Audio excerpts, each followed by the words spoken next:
Tanggol ang pag-asa ng bayan, maaasahan, dapat kang paglilingkuran. Ano mang pagsubok kang daanan, hindi ka iiwanan. Manilenyo, isigaw mo ang mayor ko, Jesus Nazareno, Tanggol! Montenegro.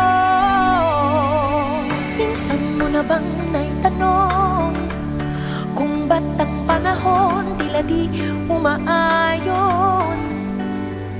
Nag-iisip kung paano ka makakabangon, kung mailap sa'yo ang pagkakataon. Pero kaibigan, makakaya mo yan.